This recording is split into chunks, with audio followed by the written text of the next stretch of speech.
Connaissez mieux votre Bible et vivez plus intensément avec Dieu. Bonjour, je suis Éric Babeuf. Je vous souhaite la bienvenue sur Libre Accès Académie.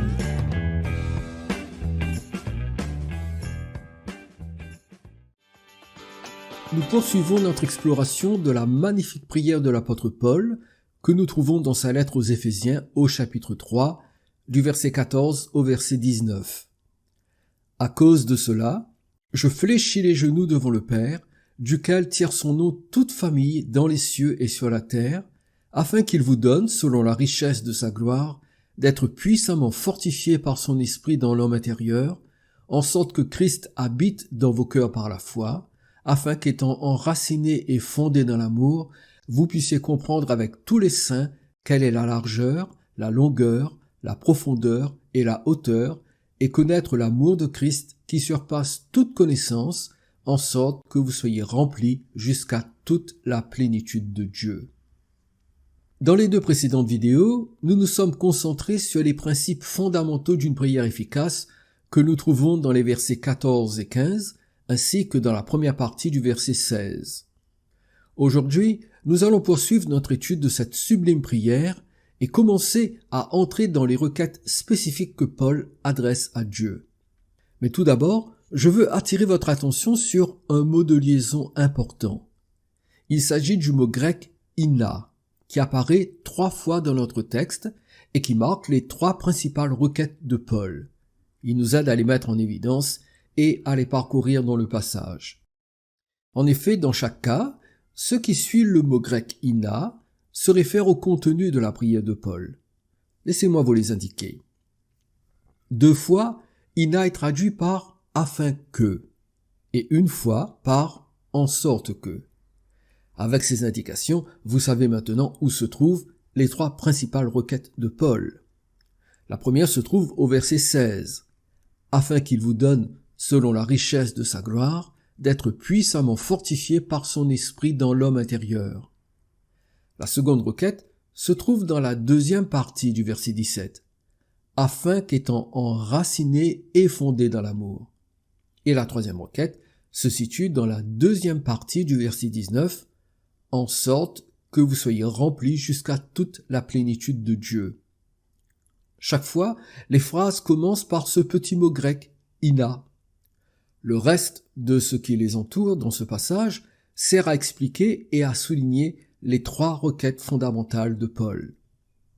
Je vous invite à présent à examiner la première requête, celle que nous trouvons au verset 16, « afin qu'il vous donne selon la richesse de sa gloire, d'être puissamment fortifié par son esprit dans l'homme intérieur. » Paul demande que non seulement les croyants de l'église d'Éphèse, mais également tous les croyants de ces 20 derniers siècles reçoivent une force spirituelle particulière dans ce qu'il nomme l'homme intérieur. Sa façon de formuler sa prière met en évidence le fait que nos vrais besoins ne sont pas, comme nous avons tendance à le croire, uniquement à l'extérieur, c'est-à-dire dans les circonstances visibles de la vie, mais ils sont à l'intérieur de nous, dans la partie invisible de notre être, à savoir notre homme intérieur. Jésus a abordé cette même notion avec ses disciples lorsqu'il déclare dans Matthieu chapitre 15, versets 17 à 20, « Ne comprenez-vous pas que tout ce qui entre dans la bouche va dans le ventre, puis est jeté dans les lieux secrets? Mais ce qui sort de la bouche vient du cœur, et c'est ce qui souille l'homme. Car c'est du cœur que viennent les mauvaises pensées, les meurtres, les adultères, les impudicités, les vols, les faux témoignages, les calomnies. Voilà les choses qui souillent l'homme, mais manger sans s'être lavé les mains, cela ne souille point l'homme. » Jésus dit que ce n'est pas la nourriture que nous mangeons qui nous souille, car elle entre dans l'estomac avant d'être évacuée. Les Juifs exagéraient les rituels de purification avant de prendre le repas, mais Jésus leur dit que l'absence de ces rituels ne cause aucune souillure. Ce qui souille réellement, dit Jésus, c'est ce qui vient du cœur, car c'est du cœur, de l'homme intérieur, que viennent tous les péchés. Donc, le vrai problème que nous avons n'est pas exclusivement externe, toutes ces choses qui nous arrivent à l'extérieur. Non, le vrai problème que nous rencontrons, c'est notre cœur, c'est l'état de notre homme intérieur. Ainsi, la préoccupation de Paul ne concerne pas uniquement les circonstances, même s'il ne faut pas les négliger. Sa préoccupation concerne davantage l'homme intérieur. La question est de savoir ce qu'il entend par homme intérieur. Tout d'abord, laissez-moi m'assurer que vous comprenez bien ce que cela ne veut pas dire, car certaines choses sont dites sur le sujet qui pourraient être source de confusion. Cela ne signifie pas que vous êtes un schizophrène spirituel, c'est-à-dire que vous êtes un corps habité par deux personnes différentes, le vieil homme et le nouvel homme, et que le vieux vous et le nouveau vous se battent à l'intérieur pour voir qui l'emportera. Ce n'est pas ce que la Bible enseigne. Et il faut parler de cela avec précaution afin de n'induire personne en erreur. Ce que la Bible nous dit, c'est que lorsque nous nous convertissons à Jésus, notre homme intérieur est transformé. L'Écriture utilise des images frappantes pour décrire ce qui se passe au moment de notre conversion. Jésus dit que nous passons de la mort à la vie, Jean chapitre 5, verset 24. L'apôtre Pierre dit que nous sommes régénérés, 1 Pierre chapitre 1, verset 3. Et Paul dit que nous devenons une nouvelle créature, 2 Corinthiens chapitre 5, verset 17. Cela signifie que nous devenons une nouvelle personne dans l'union avec Jésus. Non pas deux personnes, mais une seule personne, car Paul précise une nouvelle créature. Mais cette personne unique et nouvelle que nous sommes en Christ est encore enfermée dans notre corps naturel qui, lui, n'a pas encore été racheté. Car Paul dit dans Romains chapitre 8, verset 23, « Nous aussi, nous soupirons en nous-mêmes en attendant l'adoption, la rédemption de notre corps. » Paul déclare que lorsque Jésus reviendra, notre corps sera racheté. Mais d'ici là, nous sommes une nouvelle créature enfermée dans la dimension naturelle physique et psychique que la Bible désigne par la chair. La chair. C'est ce qui explique les choix que nous devons faire pour ne pas succomber à la tyrannie de la chair et de donner la prééminence à notre homme intérieur. Paul exprime cette réalité de la façon suivante dans Romains chapitre 8, versets 12 et 13. Ainsi donc, frères, nous ne sommes point redevables à la chair pour vivre selon la chair. Si vous vivez selon la chair, vous mourrez. Mais si par l'esprit vous faites mourir les actions du corps, vous vivrez. Mais alors, qu'est-ce que l'homme intérieur? La Bible définit cette expression dans deux autres passages où elle est utilisée. Le premier, c'est Romains chapitre 7, verset 22, où Paul dit « Car je prends plaisir à la loi de Dieu selon l'homme intérieur. » Nous découvrons ici que l'homme intérieur est la partie du chrétien qui aime Dieu et sa parole. Je me souviens que lorsque je venais de me convertir, j'avais tout juste 17 ans, je voulais aller à tous les cultes de mon église locale. Il y en avait 4 par semaine. Car j'avais une faim insatiable d'entendre la parole de Dieu. C'était mon homme intérieur qui manifestait son besoin de nourriture spirituelle. Je pense que 2 Corinthiens chapitre 4 verset 16 nous aide encore plus à comprendre ce qu'est l'homme intérieur. Car l'apôtre déclare « C'est pourquoi nous ne perdons pas courage, et lors même que notre homme extérieur se détruit, notre homme intérieur se renouvelle de jour en jour. » Lorsque Paul utilise l'expression « homme intérieur », il l'oppose à l'homme extérieur, c'est-à-dire à la partie de nous qui se dégrade chaque jour. Il est facile de comprendre qu'ici, l'homme extérieur, c'est le corps qui vieillit, qui s'affaiblit et qui finit par mourir. Face à lui, il y a l'homme intérieur qui, lui, ne meurt jamais, mais acquiert de nouvelles forces régulièrement. En d'autres termes, l'homme intérieur, c'est la partie immatérielle du chrétien, son vrai soi, celui qui continue d'exister même après la mort du corps. Voyez-vous, votre corps n'est qu'une tente, comme le dit Paul dans 2 Corinthiens chapitre 5 verset 1er, une maison temporaire dans laquelle vous habitez, mais ce n'est pas vous. Lorsque votre corps meurt, celui qui habite dans votre corps continue à vivre. Votre homme extérieur, va se désintégrer à la mort physique.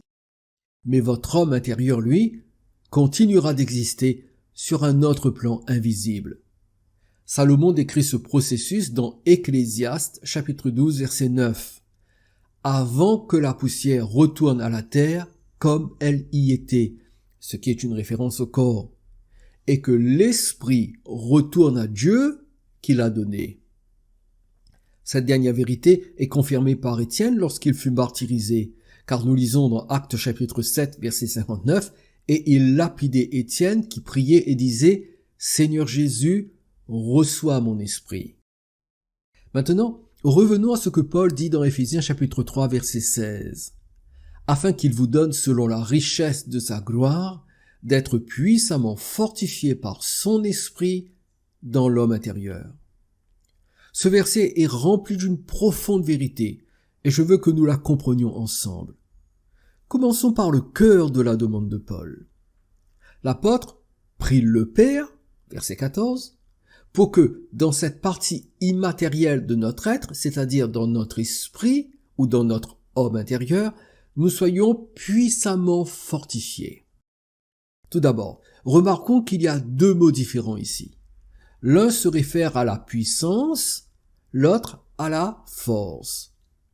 Le mot grec qui est traduit par puissamment est de la même famille que dunamis, le mot qui est utilisé pour désigner la puissance du Saint-Esprit dans Actes chapitre 1 verset 8. Il désigne le pouvoir de faire ou la capacité d'agir. Le deuxième mot grec, celui qui est traduit par fortifié, est un mot très inhabituel. Il n'apparaît que 4 fois dans le Nouveau Testament.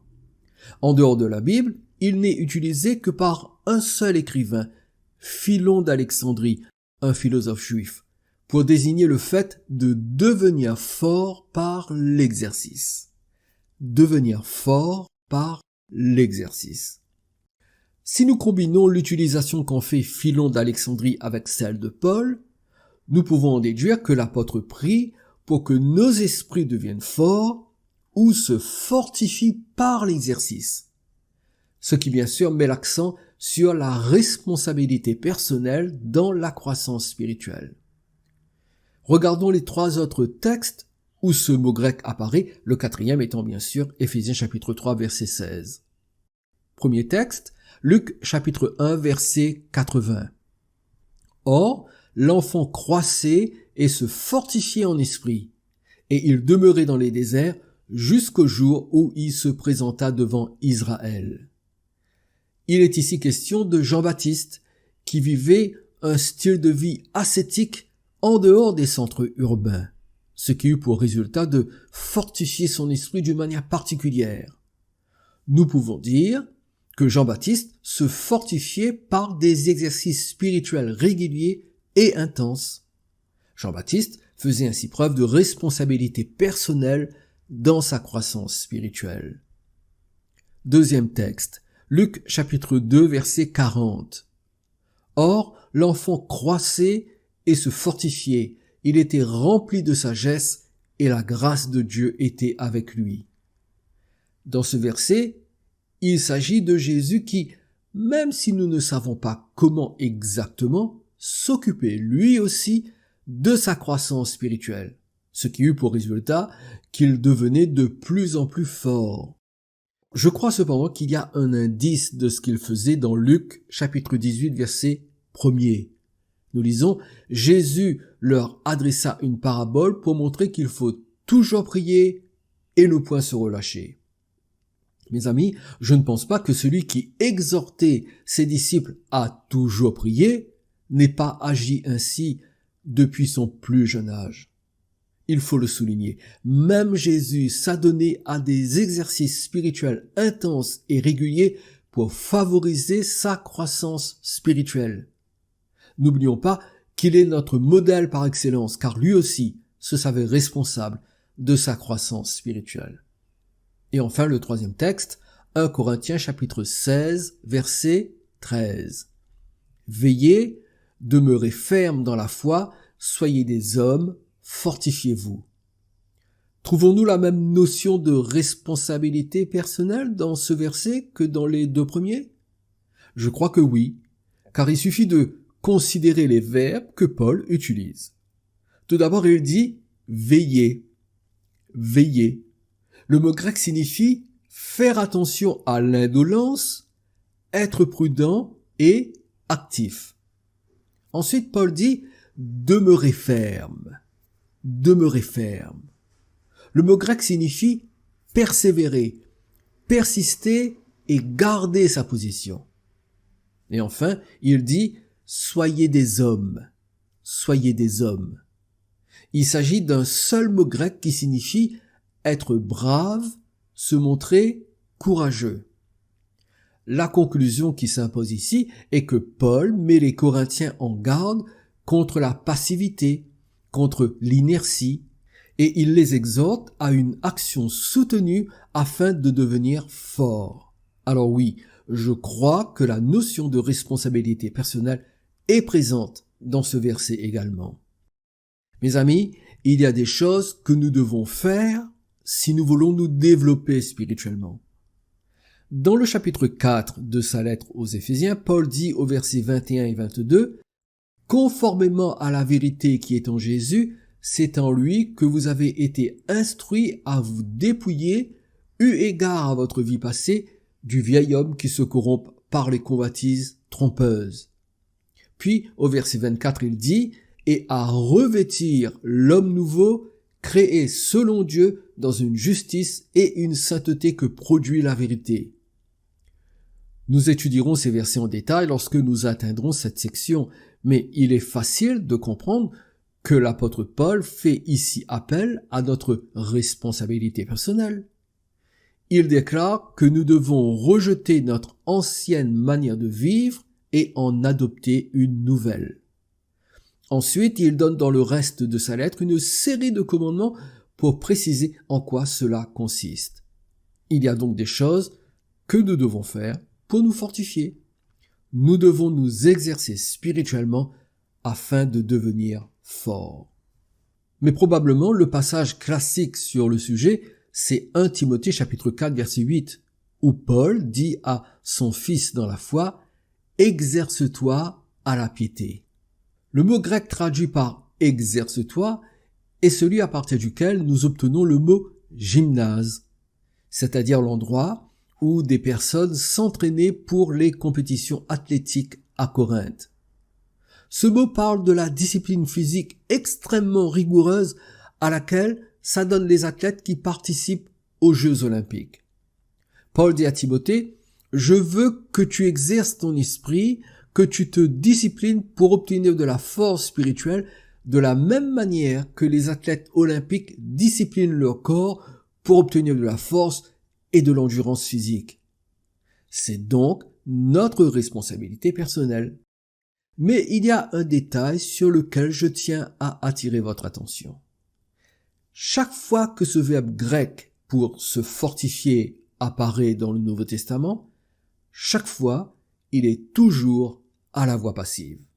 Je répète, chaque fois que ce verbe grec pour se fortifier apparaît dans le Nouveau Testament, chaque fois, ce verbe grec est à la voix passive. Les théologiens appellent cela le passif divin. Le passif divin. Cela signifie qu'en dernier ressort, ce n'est pas nous qui le faisons, mais c'est Dieu qui le fait. Se fortifier signifie en réalité que quelqu'un d'autre nous fortifie. Et c'est bien sûr Dieu qui le fait. Oui, nous devons exercer nos muscles spirituels pour grandir. Oui, nous devons être désireux et actifs pour grandir spirituellement. Mais en fin de compte, seul Dieu peut nous faire grandir. Seul Dieu peut nous fortifier. En fait, regardons à nouveau la première moitié du verset 16 où Paul dit « afin qu'il vous donne selon la richesse de sa gloire ». En d'autres termes, nous ne pouvons pas nous fortifier si Dieu ne nous donne pas la force spirituelle en cadeau. Je répète, nous ne pouvons pas nous fortifier si Dieu ne nous donne pas la force spirituelle en cadeau. Notons qu'il le fait selon la richesse de sa gloire. Avez-vous remarqué que Paul aime bien unir des mots pour décupler l'intensité du message qu'il véhicule? Nous venons d'examiner l'expression puissamment fortifié pour découvrir comment nous devons nous impliquer dans notre croissance spirituelle, sans oublier qu'en fin de compte, c'est Dieu qui nous fortifie. À présent, Paul dit que Dieu nous fortifie selon la richesse de sa gloire. S'il avait dit selon sa gloire, cela aurait été déjà magnifique. Mais il ajoute le mot richesse pour bien montrer combien Dieu s'implique lui aussi lorsqu'il nous fait grandir spirituellement. Le mot richesse en grec signifie abondance, plénitude, ce qui est débordant. Le mot gloire, quant à lui, désigne la magnificence, l'excellence, la majesté et la dignité. Ces deux mots indiquent que lorsque Dieu nous fortifie, il le fait à partir d'un débordement de sa magnificence ou d'une abondance de sa majesté. Nous dirions en langage familier, il n'y va pas de main morte. En d'autres termes, quand Dieu nous fortifie, il donne tout, il ne retient rien. Alors, souvenons-nous de ceci, quand bien même nos efforts sont importants et nécessaires, c'est toujours par une œuvre de la grâce de Dieu que nous serons rendus forts. Nous faisons l'effort, mais c'est Dieu qui produit le changement. Et il le fait avec excellence et abondance. Nous devons prier pour que lorsque nous exerçons nos muscles spirituels, Dieu nous donne d'être puissamment fortifiés par son esprit dans notre homme intérieur. N'oublions surtout pas comment Dieu nous fortifie. Paul dit « par son esprit ». Par son esprit. Est-il nécessaire que je dise que le Saint-Esprit sera toujours la réponse de Dieu à nos besoins? Même si j'en ai parlé à plusieurs reprises dans mes dernières prédications, que vous pouvez retrouver sur notre chaîne YouTube, j'aimerais insister à nouveau sur ce sujet. Vous souvenez-vous de la parabole de l'ami importun dans Luc chapitre 11, du verset 5 au verset 13? Cette parabole parle d'un homme qui ose déranger un de ses amis en pleine nuit pour lui demander du pain afin de pouvoir nourrir un visiteur qui est arrivé chez lui à l'improviste. Le but de Jésus en donnant cette parabole est de nous montrer combien il est important de persister dans la prière. Après avoir rappelé que Dieu ne peut pas faire moins que n'importe quel père terrestre, Jésus termine son illustration par cette incroyable déclaration au verset 13.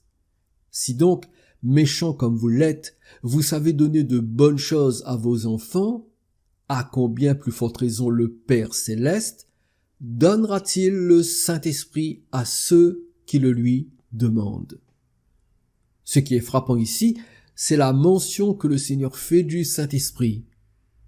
Pourquoi y fait-il allusion alors que son objectif est de montrer que Dieu exauce ceux qui persévèrent dans la prière? La réponse est simple. Quel que soit notre besoin, quelle qu'en soit la nature, Dieu répondra toujours à nos prières en manifestant la puissance de son esprit. Dieu répondra toujours à nos prières en manifestant la puissance de son esprit. Ne l'oubliez jamais. Dieu dit dans Zacharie chapitre 4 verset 6, « Ce n'est ni par la puissance, ni par la force, mais c'est par mon esprit. » Souffrons-nous physiquement? Avons-nous un problème relationnel? Faisons-nous face à un besoin financier? Peu importe la nature de notre besoin, Dieu répondra toujours en libérant davantage de la puissance de son esprit pour nous venir en aide. Il n'y a donc rien d'étonnant à ce qu'il nous fortifie dans notre homme intérieur par son esprit. Mes amis, si nous prions comme Paul nous l'enseigne dans Éphésiens chapitre 3 versets 14 à 19, si nous lui adressons la première requête qui se trouve au verset 16, il agira dans notre vie par le Saint-Esprit. Je ne peux que vous encourager à vous consacrer à la prière pour l'homme intérieur. Que le Seigneur vous fortifie par son esprit et que vous expérimentiez une nouvelle dimension de votre croissance spirituelle. Sachez-le, c'est sa volonté pour vous. Mais il y a 2 autres requêtes pour lesquelles nous devons prier. C'est ce que nous verrons dans les prochaines vidéos. Soyez richement bénis dans tous les domaines de votre vie. Avez-vous fait la paix avec Dieu et êtes-vous prêt à le rencontrer? Avez-vous l'assurance de votre salut? L'évangile de Jean au chapitre 3 et au verset 16 déclare « Car Dieu a tant aimé le monde qu'il a donné son Fils unique afin que quiconque croit en lui ne périsse point, mais qu'il ait la vie éternelle. » Vous pouvez être sauvé parce que Jésus s'est offert en sacrifice sur la croix pour que vous soyez réconciliés avec votre Créateur. Croyez que Jésus est mort et ressuscité pour votre salut. Demandez-lui de vous pardonner vos péchés et soumettez-vous à lui de tout votre cœur. Confessez que Jésus est le Seigneur de votre vie et prenez la décision de vivre selon ses enseignements. Que la paix de Christ remplisse votre âme et que sa présence vous accompagne chaque jour.